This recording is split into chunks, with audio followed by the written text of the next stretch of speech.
Alan Quinlan, you're with us. A very good morning. Morning, lads. How are you? Just a quick word on that. Rugby moments next week. If you had to pick one from the Aviva Stadium, what would be the best rugby moment that you've witnessed? Yeah, probably the win against New Zealand 2018. I think if you're picking out moments in that game, I suppose Jacob Stockdale's try was a massive moment at a really crucial time in the game. It was 47th or 8th minute, I think it was, right after half time. But probably if I was picking one moment, I think would be the Peter O'Mahony turnover, which led to that penalty. He had three big turnovers on the 46th minute, the 60th minute, and the 62nd minute before he went off, and they were all really significant. And you always pick. Sometimes people will always jump at the person who scored the goal, scored the try, scored the point, or whatever as the actual moment, and that's very understandable. But I always love to look back at what led to this moment, and O'Mahony's turnover on the 46th minute was just was a really, really big moment.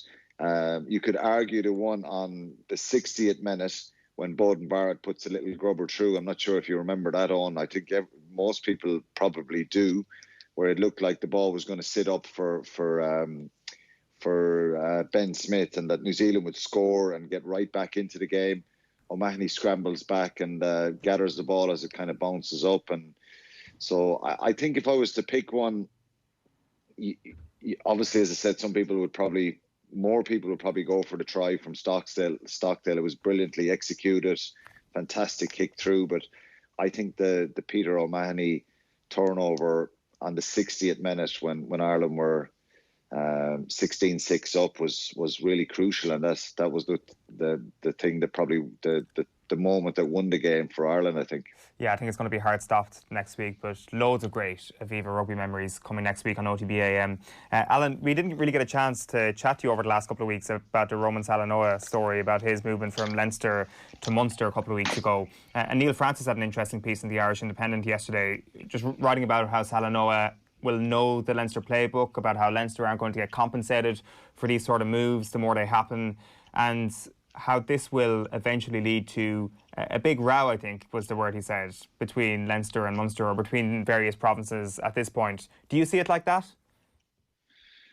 This case is a little bit different, I think. Not many people know a lot about it. Roman Salanoa was brought in here by the IRFU 3 years ago. He wasn't brought in by Leinster, Munster, Ulster or Connacht. It was a different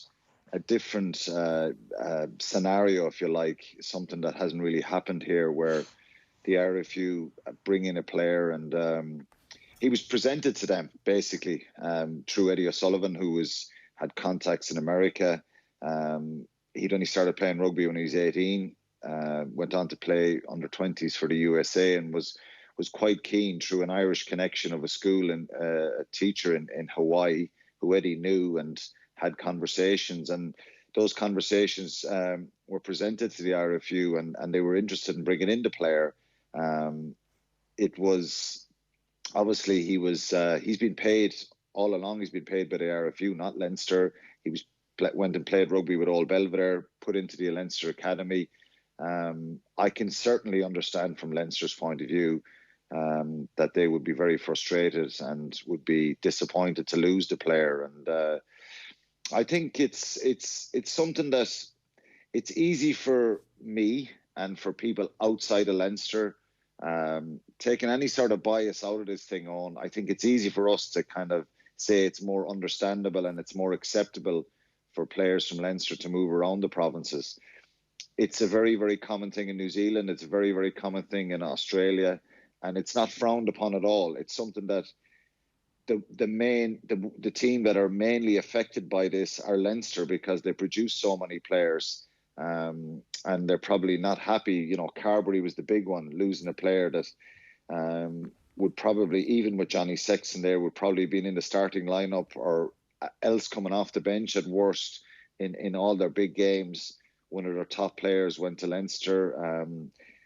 Probably more understandable over the years, where certain players who couldn't get onto the Leinster side, or maybe weren't getting renewed contracts, moved around the provinces, and then they excel themselves. Andrew Conway is one that kind of jumps out. He's a top class international who probably struggled for game time at the start of his Leinster career.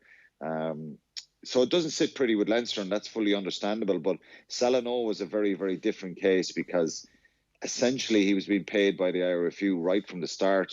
And I think David Nusafora and the IRFU,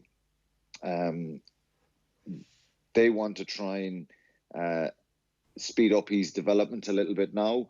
The plan initially was that he would go to Connacht to increase that development and speed up that development. But it was made abundantly clear to all the provinces that if they wanted a player, they'd have to put their best foot forward. And initially, the player decided he wanted to go to Munster, then changed his mind, and then changed his mind again. And I know Neil Frano was talking about, him being forced to move. From what I understand, that wasn't the case, that he was forced to move. I think he was quite keen on trying a new challenge. He was very, very cognizant and understanding of what, his time with Leinster and the quality there. But I think if you look at the depth chart they have, there's probably more of an opportunity at the moment for him to kind of jump up the levels, if you like. But who knows? It's an unknown situation. Nobody really knows how good he is. There's certainly massive potential there. There's incredible power and strength, but Leinster are very. We've got to acknowledge, and it's a fact. If I was involved in Leinster, I wouldn't be happy, because they've lost another player. But that's just the nature of the way the business is at the moment, and I think it's they've got to justify probably.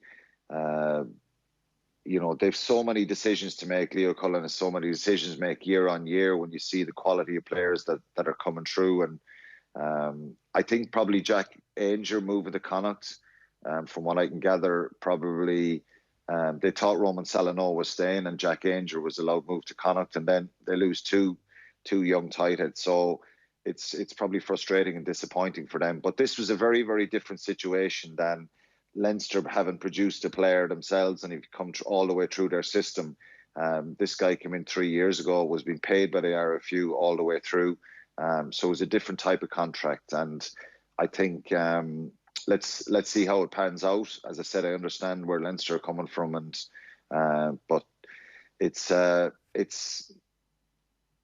may be Munster's gain if he produces the potential that maybe all four provinces think he has at this stage, because really he only kind of came to people's attention during the World Cup when he played a couple of games for Leinster. I know Munster were very keen on him anyway, because he played a couple of A games against Leinster at the start of the season for Leinster against Munster.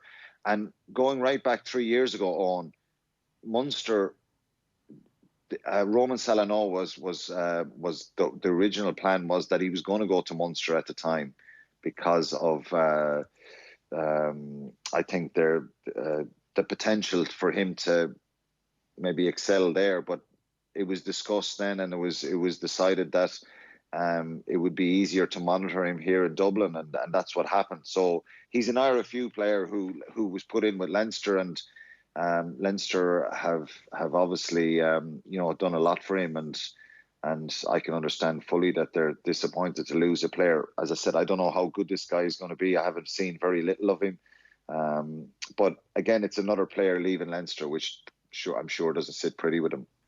When you're explaining you're losing, Quinny, I think is the short phrase on that one. Talk to us about a couple of the other signings. Obviously, Damien Diolande, we're told, is in Ireland. RG Sneeman, Matt Gallagher as well, and a word as well on Tyler Bleyendaal, who's had to retire long before he should have done this week.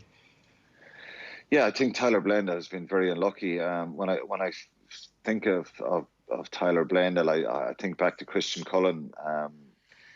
The potential. Obviously, Christian Cullen was a world-class international at that stage when he came to Munster when I was there, and he came injured, and Tyler Bleyendaal came injured. And when you hear neck injuries in rugby, it's I know players do recover, but the injuries have kind of dogged him.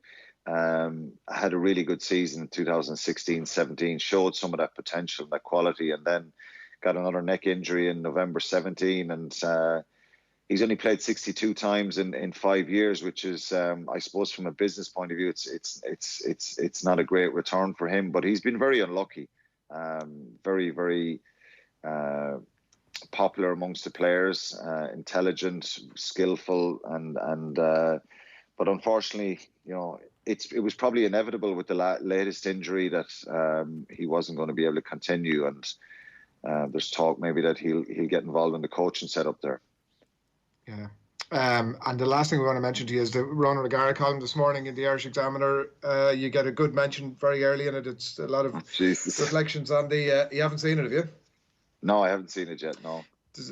Reflections on the last dance and how to build that sort of winning culture within the dressing room and the capacity for players to call each other out and that sort of stuff. And he talked about a game where you'd been on the seconds team in training, and they were obviously trying to lay down the gauntlet. They were running through their moves and you were messing up the moves, and he gave you a bit of a bollocking. I'm not sure if this one instance sort of stands out for you amongst all the others, but that winning culture, does it? Go on, what happened?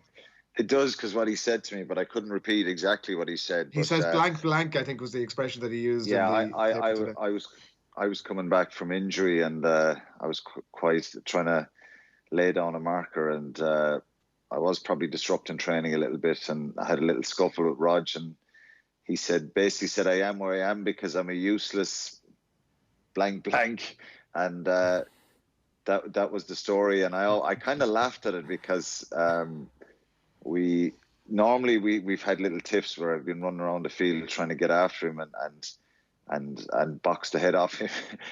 Even though we were always very close, I think I just laughed at this one. I went away laughing, thinking it was I haven't much of a comeback there, but I just thought it was funny. And then he did apologise afterwards, and we just kind of. But I think it happened. It happened a lot with certainly in the environment I was in, where you just be shocked at times with some of the fellas who'd end up fighting or rowing. They'd be very close, and they'd be trying to either throwing insults at each other or trying to box the heads off each other. And that was just part and parcel of it all. And it's part of the competitive nature. If you're not on the 15, it doesn't matter who's ahead of you. You just want to get in there, and that makes for good competitive nature in the squad, Did it ever spill over, Alan, into somebody actually throwing a punch? Loads of times, yeah. We had, I think it's well documented, we had a full-on 8-on-8 boxing match around 2001 in Thomond Park when we were training. Again, the team was picked. We're doing lineouts. And one side are not happy; they're not on the team. The other side are happy. And I think it started with Des Clossy hitting his brother Peter Clossy a punch, and then it was an all-out scramble for punches swinging everywhere. And Niall O'Donovan was the forwards coach at the time, and I remember chatting to him afterwards, and he actually said that it was great. He just sat back, folded his arms, and said they're all men now, they can sort it out themselves, and it means we're up for the match the weekend. And but usually those punches are not kind of, it's more, there's punches thrown, but you would hope they wouldn't be connecting because of the power of some of the players. But some have connected over the years. There's been a couple of various scraps. Marcus Horan and myself, where we had a little scrap one time in Cork, where it continued to some verbals in the car park afterwards. So was this the Frankie Sheehan had to separate you? Yeah, this is the Mr. X story. Yeah, where the John verbals Hayes were continuing right through. Well, Mr. X, did I reveal Mr. X that you time? You did, absolutely. Yeah, John Hayes was outed, yeah. It happened. I didn't answer the question about Snyman and Bleyendaal. Go on, we've got a minute there. Go for it, chat. Top class internationals, and I said this on News Talk Breakfast yesterday. Throughout my time, when you bring in an international player, particularly if they're an top class international one, they've got to be world class, and these guys are world class. So I know it doesn't sit pretty with everyone, the amount of players maybe that Munster have brought in, but it'll certainly give them a massive opportunity to maybe go beyond that semi-final stage in Europe, which they've been in the last couple of years. I know they didn't get out of the pool this year, but think it's 7 semi-finals on the bounce that they've lost. So it's it may give them that extra little bit, but they're certainly fantastic players that they've signed. Yeah. All right, Quinny, we're going to leave it there for the morning. Thanks a million. Take care. Cheers, lads. Right, so that is where we're going to leave the rugby for the minute. It's 7 minutes past 9 on this Friday morning. Hope you're well wherever it is that you are at. Do get in contact with us this morning. We've the Wicklow Mount Rushmore on the way. We've Paul Howard and Tom Malone standing by to bring you all of that. But we've been discussing the Last Dance a lot over the last few weeks, obviously. And next, it's a special take. You know you're watching The Last Dance when...